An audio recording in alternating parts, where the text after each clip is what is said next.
মহারাষ্ট্রের বারামতিতে ভেঙে পড়ে চার্টার্ড ফ্লাইট, মৃত্যু মহারাষ্ট্রের উপমুখ্যমন্ত্রী অজিত পাওয়ারের।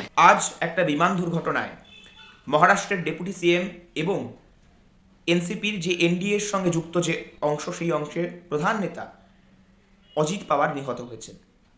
তিনি প্রবীণ রাজনীতিবিদ শরদ পাওয়ারের এবং এনসিপি নেতা শরদ পাওয়ারের ভাইপো। তো এই ঘটনা যথারীতিভাবে গোটা দেশের পলিটিক্যাল ফ্যাটার্নিটিকে শোকস্তব্ধ করে দিয়েছে, এবং শুধু পলিটিক্যাল ফ্যাটার্নিটি নয়, গোটা দেশের সাধারণ মানুষকেও শোকস্তব্ধ করে দিয়েছে। এই পরিস্থিতিতে বিভিন্ন রাজনৈতিক নেতারা অনেক শোক বার্তা পাঠাচ্ছেন। মমতা বন্দ্যোপাধ্যায়, আমাদের রাজ্যের মাননীয় মুখ্যমন্ত্রী, তিনিও শোক বার্তা পাঠিয়েছেন, কিন্তু শোক বার্তায় তিনি সুপ্রিম কোর্ট মনিটরড ইনভেস্টিগেশনের উল্লেখ করেছেন। Ajit Pawar, Deputy Chief Minister, he died today morning in a plane crash. I'm really shocked to see the news and to know that from social network that somebody from other party, they gave a statement that Ajit Pawar is willing to leave the BJP. And now what happened today, I need proper investigation under the supervision of Supreme Court. Only we have the trust on Supreme Court, no other agency. Mamata Bandyopadhyay কেন এই ঘটনায় supreme court monitored investigation চান? এখানে কি তিনি কোনো political কনস্পিরেসির গন্ধ পাচ্ছেন? সিদ্ধান্তে পৌঁছানো বা কনক্লুশনে পৌঁছানো আমাদের দায়িত্ব নয়। পলিটিক্যাল কনস্পিরেসি আছে কি না, সেই সিদ্ধান্ত সম্পূর্ণভাবে জুডিশিয়াল সিস্টেমের বা তদন্তকারী সংস্থার। আমরা শুধুমাত্র কয়েকটা বিষয়, কয়েকটা ক্রোনোলজি উল্লেখ করতে পারি যে কেন এই সন্দেহের বাতাবরণ তৈরি হয়েছে। একটু পিছিয়ে যেতে হবে ইতিহাসের পাতায়। Justice BH লোয়া। কে জাস্টিস BH লোয়া? জাস্টিস BH লোয়া হচ্ছে সেই ব্যক্তি যার এজলাসে অমিত শাহর বিরুদ্ধে গুজরাট দাঙ্গার মামলা চলছিল। এই পরিস্থিতিতে জাস্টিস লোয়ার হাবভাব থেকে মনে হচ্ছিল তিনি অমিত শাহর বিরুদ্ধেও রায় দিতে পারেন।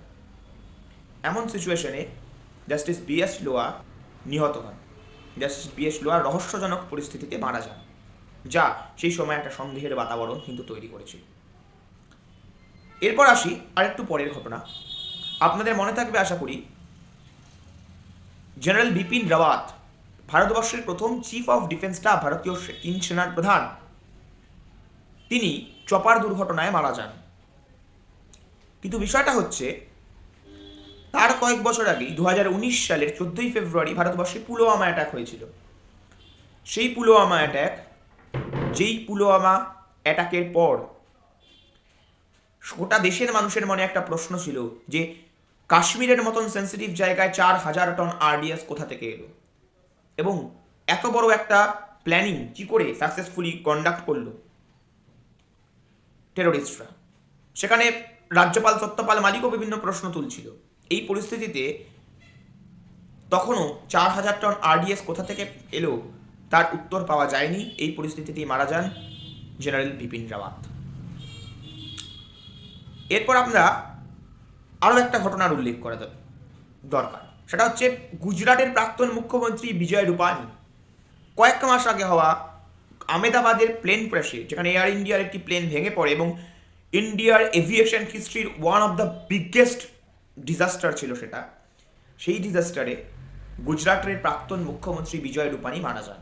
তিনিও মোদি অমিত শাহর লবির বিরোধী ছিলেন।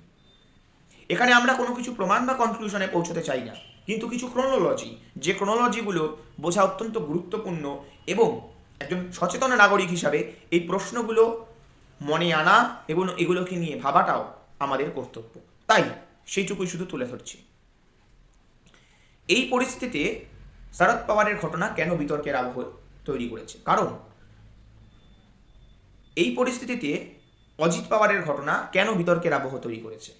কারণ অজিত পাওয়ারের এই জানুয়ারি মাসে বিশেষত একটা রিউমার্স স্প্রেড হচ্ছিল, মহারাষ্ট্রের রাজনৈতিক গলিতে ঘুরছিল, এবং অনেকেই এ ব্যাপারে আকর্ষিত হচ্ছিলেন। অনেক সূত্র থেকে, অনেক সংবাদ মাধ্যম অনেক সূত্র থেকে জানাচ্ছিলেন যে হয়তো এই রিউমার সত্যিও হতে পারে।